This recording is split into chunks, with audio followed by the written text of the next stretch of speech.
Hey folks, Alex McMahon here of Evolved Nutritional Therapy, and we're going to be continuing on today in our series on nutrition myths. So myth number 4 today is that supplements will help you lose fat, gain muscle, or detoxify your body. A lot of the times these supplements are really just marketing ploys. They're playing on the fact that as a society we're extremely impatient. Nobody wants to diet and cut out certain fun foods. People don't want to lift really heavy weights and then eat until the point that they're a little uncomfortable. And most folks don't want to eat a lot more fruits and vegetables and drink a lot of water throughout the day to actually detoxify their body. Now, supplement companies know this, and they try to play on those emotions by giving you a shortcut in the form of a pill that you can just pay for. The problem with this is that in a lot of regards, they're just plain lies. Now, some of the reasons why supplements aren't actually effective is because a lot of the times they don't actually use ingredients that are backed by any good studies or any studies at all. So supplements are actually really loosely regulated by the FDA. A lot more of the responsibility of what's in the supplement and the actual concentration of what's in it are actually more regulated by the actual manufacturer. So the manufacturer could potentially be off by a certain degree, or they could flat out leave something out, and the FDA wouldn't necessarily know about it. Another thing is that even if they do use an ingredient that is scientifically backed, a lot of the times they don't use them at a clinically effective dose that would have the desired effect in the human body. And part of the reason for this is because a lot of the ingredients that can go into supplements are super expensive. So if they use it at a really clinically effective dose, that means that the price of the supplement would go up, then they would have to charge more, and the likelihood of most people buying it would go down. So what they do is they use words like proprietary blend, where they only have to hit a certain threshold of a certain ingredient to list it on the label, and then claiming it as a proprietary blend, they don't have to tell you actually how much is in the supplement. So what we're going to be doing next is taking a look at some of the most common supplements, and then what you can do instead that's a much more effective whole foods or natural option. So the very first thing would be BCAAs. These are branched chain amino acids.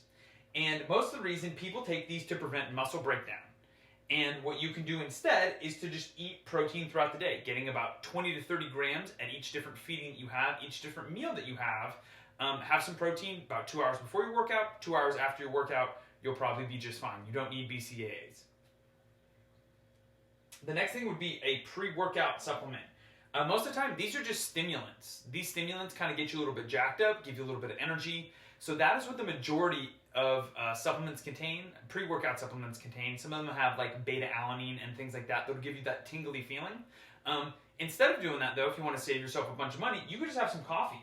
Coffee has pretty much all the same benefits that most pre-workouts will, with the exception of like, if you want to just have coffee, just have some coffee beforehand. You really don't need a pre-workout supplement. Another one would be a fat burner.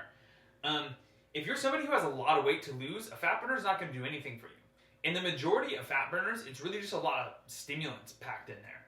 By having a lot of stimulants in there, it gets people kind of jacked up.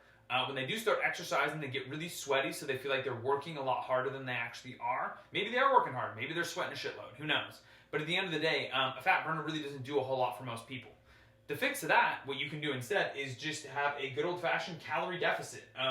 If you are able to eat in a calorie deficit, that is going to do 10 times more for your fat loss than any kind of fat burner that you're going to get on the market. So for most people, fat burners are bullshit.